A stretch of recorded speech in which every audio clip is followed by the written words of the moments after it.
जहाँ आदिवासी लोग रहते हैं,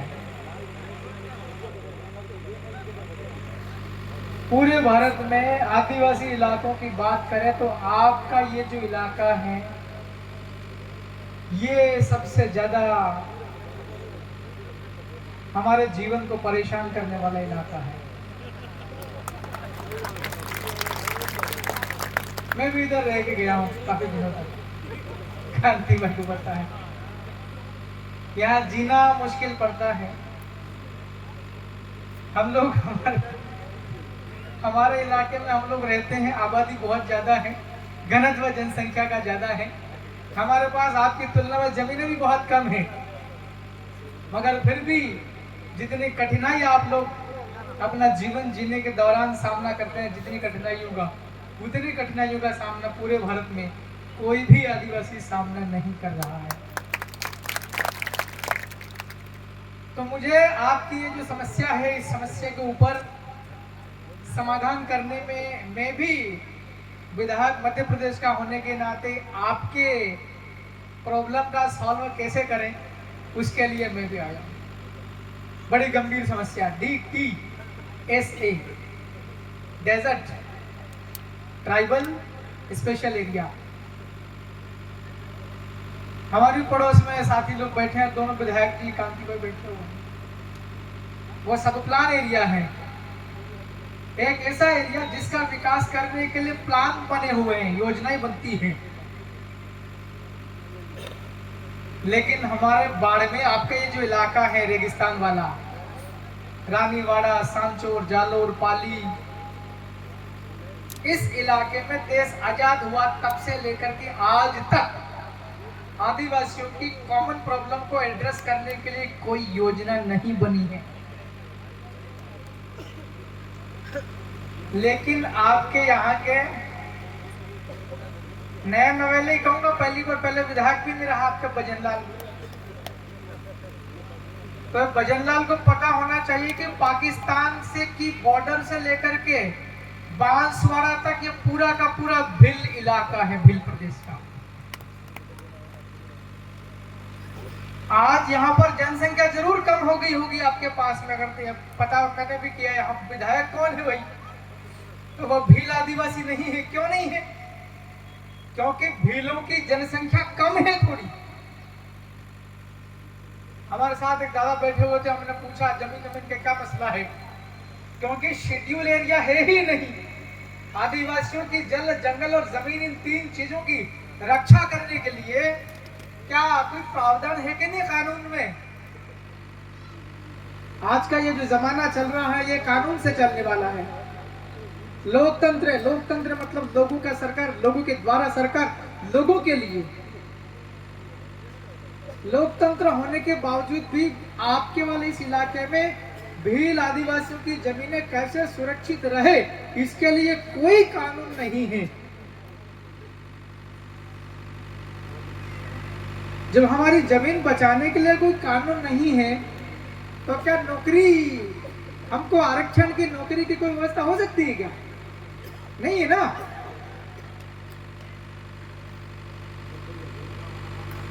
यहाँ जेठी पटेल जी हैं, थावर भाई हैं, राजस्थान के जयपुर की विधानसभा में आपके पास खूब ताकत है लोगों के लिए काम करने के लिए, लेकिन थोड़ी बहुत मेरे पास में भी है।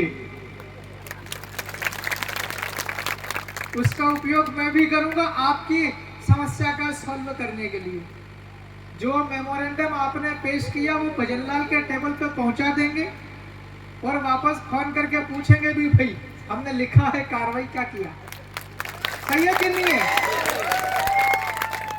अभी आप लोग कह रहे थे मोटरसाइकिल लेके भोपाल गया हूं, लेकिन मेरे उस वाले इलाके से मोटरसाइकिल लेकर जयपुर जाने में भी कोई ज्यादा टाइम नहीं लगने वाला।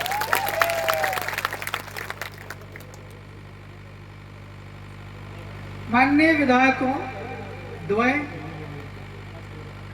जब भी सत्र लगे, हमारा लगने वाला है 1 महीने, 15-20 दिन में, दिसंबर 15 के आसपास में है MP का। मेरे ख्याल से आपका भी लगभग यही होगा। छाती ठोक के, टेबल ठोक के, मुझे तानते हुए भजनलाल को बोलना पड़ेगा कि भाई जो ये 2-3 संभाग है आपका, जोधपुर हो गया, पाली भी नया बना दिया ना, मतलब जो भी हमारा ये वाला रेगिस्तानी इलाका है, इस इलाके के अंदर अगर किसी को नौकरी करना है तो बाहर का आदमी एक भी यहाँ नहीं आएगा, हम लोग खुद हमारा इलाका संभाल लेंगे। वो नौकरी पढ़ाने वाली, मास्टर वाली हो, चाहे पंचायत में हो, चाहे किसी कृषि विभाग में हो, कहीं पर भी हो। भाई मैं गलत तो नहीं कह रहा हूं? हमारे इलाके में हमारा राज, मैं अपनी मर्जी से नहीं कह रहा। ये पीछे जो तस्वीर लगी है बिरसा मुंडा जी की, ये वो लड़ाई चालू कर दी है करके बताओ कि पूरा ये जो इलाका है आपका, अभी सांचौर नया बना दिया, पहले तो जालोरी था आपका, बाड़मेर आपका जालोर हो गया, सांचौर, पाली, ये जो इलाका है ये आपका है कि नहीं है? हाथ खड़े करके बोल दो आपका है कि नहीं है? हाथ नीचे करो। जब इलाका हमारा है तो हम लोगों ने अभी तक, देखिए मैं आपको कमजोर नहीं गिन रहा हूं, मैं तो ये सोच रहा था कि यार कांति भाई ने, जयेश भाई ने बोला बाड़मेर एक तो वैसे ही जनसंख्या कम है उस इलाके में, कहाँ होंगे 150 लोग होंगे, मैं ये सोच रहा था, मगर आज देख रहा हूं बहुत बड़ी तादाद है आपकी। यही आपकी एकता, यही आपका संगठन, जो आप मांगो वो भजनलाल शर्मा को देना पड़ेगा। उसकी औकात नहीं है कि वो रोक ले हमारा हक। आपने एक और बड़ी अहम समस्या हम लोग के हाथ में थी, उसको भी हमने देखा है, कौन सी? सुधा माता। एक जजमेंट दिया था, सुप्रीम कोर्ट कोई भी जजमेंट देता है तो ऐसे ही अंधाधुंध नहीं दे देता है, एक आध बार कभी कभार हो जाता होगा, जैसे राम मंदिर का फैसला, लेकिन ज्यादातर फैसले जो है वो सुप्रीम कोर्ट में बहुत स्टडी करके दिए जाते हैं। 5 जनवरी 2011 को जजमेंट आया, उसमें यह लिखा, सुप्रीम कोर्ट ने कहा कि पूरे भारत देश का अगर मूल यहाँ का मालिक है इस देश का, वो आदिवासी है। और उसमें भी भील जनजाति का जिक्र किया है, उसमें भी भील जनजाति का जिक्र किया है। हम इस वतन के मालिक है, पूरे देश के, कश्मीर से कन्याकुमारी, अटक से कटक, पूरा देश के हम लोग मालिक हैं। और आज मालिक की हालत बहुत खराब है भाइयों। इसलिए हमें एकता का परिचय देने के साथ साथ एक हमारी समस्या आती है, हमारे लोग बोल नहीं पाते हैं, बोले बिना गुरु वैसा है। ये बात सही है कि नहीं? बुरा का मतलब होता है राख कचरा, हम लोग बोलते ही नहीं है, इसलिए हमारे हक हम तक नहीं पहुंच पाते हैं। मेरे को तो ये भी लगा आपकी आज की संख्या देख करके, क्योंकि आज जो हम लोग यहाँ आकर के बैठे हैं, आप कोई मामूली लोग तो हो नहीं। सवेरे उठे होंगे, घर का सारा काम देखा होगा, किसी का पशु वगैरह होंगे वो भी देखे होंगे, बांधे होंगे, पानी पिलाया होगा, खेती बाड़ी होगी वो भी देखा होगा, उसके बाद में आप लोग सिलेक्ट होकर के यहाँ पर आए हैं। आपकी संख्या बहुत तगड़ी है। हमारे दोनों विधायकों से आग्रह है, सांचौर जिला नया बन गया, लेकिन ये रानीवाड़े की विधानसभा आदिवासी के लिए आरक्षित होना चाहिए।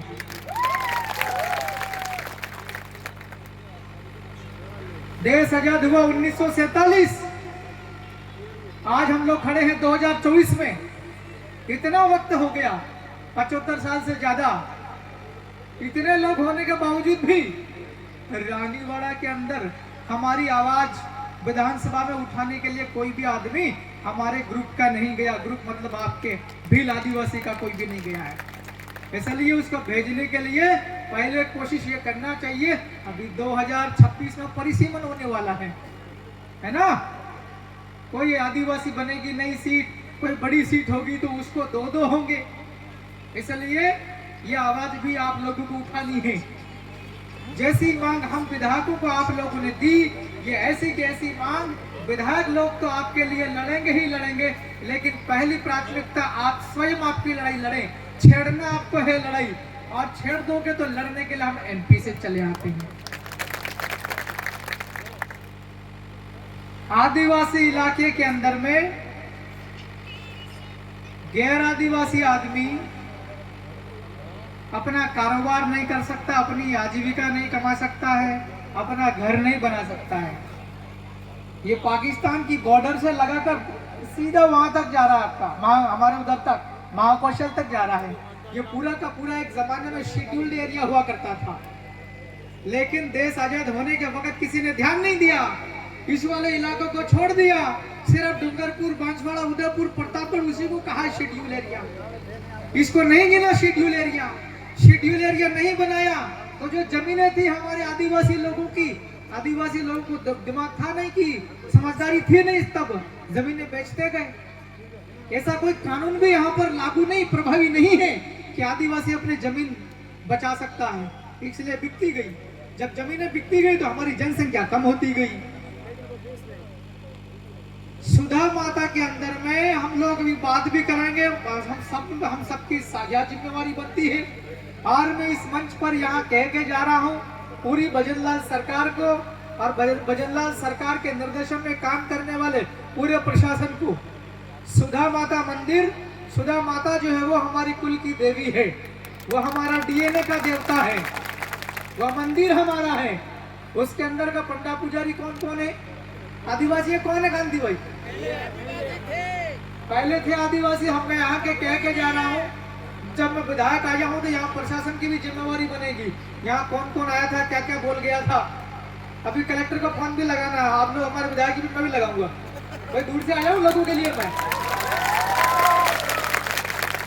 वहां का कौन है पोंगा पुजारी, उसको हटा के आदिवासी लगाएंगे भाई।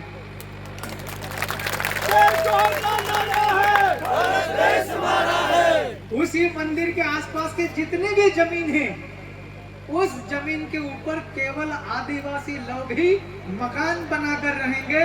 और अगर कोई टूरिस्ट जैसा कर रखा ना, पर्यटन जैसा कर रखा ना,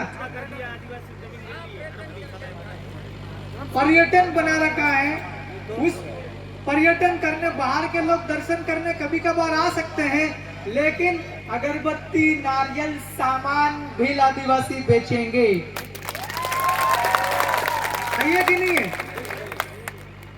हमें ये जानकारी मिली है कि वहाँ छोटी छोटी मकान, झोपड़े बने हुए थे, टापरी बनी हुई थी, कोई ठेला गाड़ी के ऊपर अपना सामान बेच रहा था, उसको भी डिस्टर्ब किया, तोड़फोड़ करी है। इसलिए मैं तो वैसे ही हमारे मध्य प्रदेश वालों के लिए करता हूँ, आज इससे मैं राजस्थान वालों के लिए मूछें बड़ी कर रहा हूँ सरकार के लिए। भाई हमारे आदिवासी लोगों के इर्द गिर्द आना भी मत, है कि नहीं? हमारे इलाके में हमारा राज, सुधा माता के आसपास की सारी जमीन हमारी, और आज से हम लोग भी कार्रवाई चालू करेंगे। उस मंदिर के आसपास जितने भी जमीन है, सारी की सारी जमीन आदिवासियों के नाम से कागज में कर देना, रिकॉर्ड में। सही है कि नहीं है? राजस्व रिकॉर्ड में जमीन आदिवासियों के नाम होना होगा। और जिनने तोड़फोड़ करी उनके खिलाफ कानूनी कार्रवाई भी करवानी है। आपके इधर पुलिस वाले नहीं आते यहाँ पे? थानेदार कौन है उसको कवर कर देना कि आदिवासी मतलब इस मुल्क का मालिक, ये देश हमारा है, हम इस देश के मालिक है।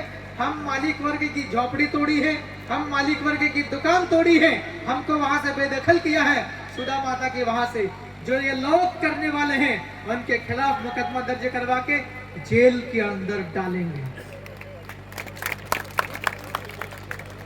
फॉरेस्ट के लोग परेशान कर रहे हैं, वन विभाग वाले ही ना, फॉरेस्ट वाले कर रहे हैं ना। फॉरेस्ट वालों को बोलना चाहता हूं कि आदि अनादि काल से हम लोग ही इस देश के मालिक हैं। ये जंगल के छोटे छोटे पौधे जब थे तब हमारे बाप दादा इनकी रखवाली कर रहे थे। अगर इन जंगलों के छोटे छोटे पौधे थे तब हमारे बाप दादा इन पौधों की रखवाली नहीं करते तो बंदर भालू खा जाते पौधों को।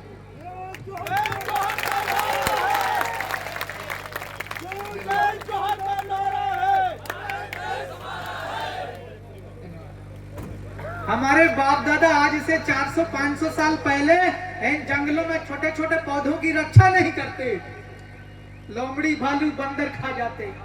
जब जंगल हमने बनाए हैं, जंगल बड़े हमारे बाप दादाओं ने किए हैं, ये फॉरेस्ट वाले मूर्ख लोग कैसे आ सकते हैं अपने इलाके में? है कि नहीं है?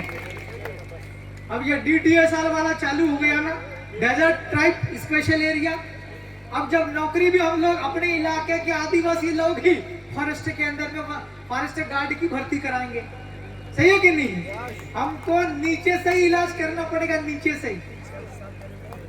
अब आरक्षण में हमारे लोग है ही नहीं इलाके में नौकरी करने वाले, दूसरे कर्मचारी आ रहे हैं, वो आकर के अपने को डराएंगे।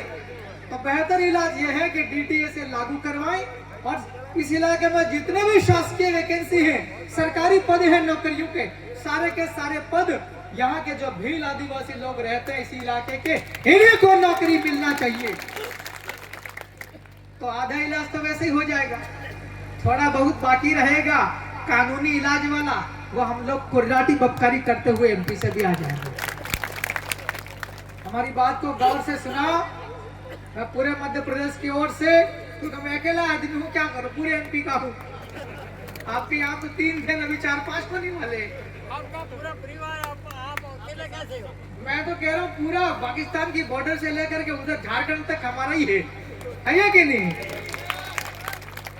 इस रेगिस्तानी इलाके में अगर कोई आदिवासी, हमारे खास करके भील आदिवासी इधर रहता है, इन्हें अगर कोई छेड़छाड़ करेगा, जमीन छीनने की कोशिश करेगा, मकान से बेदखल करने की कोशिश करेगा, उसको हम लोग किसी भी कीमत में छोड़ेंगे नहीं। और हम जाते जाते कह रहे हैं कि भजनलाल शर्मा जी की सरकार खास करके हमारे इस आदिवासी इलाके के लिए आरक्षण की हमारी जो मांग है, हमारे इलाके के अंदर हमारे ही लोगों को नौकरी, चुपचाप आरक्षण DTA से चालू करवा देना। बहुत बहुत धन्यवाद।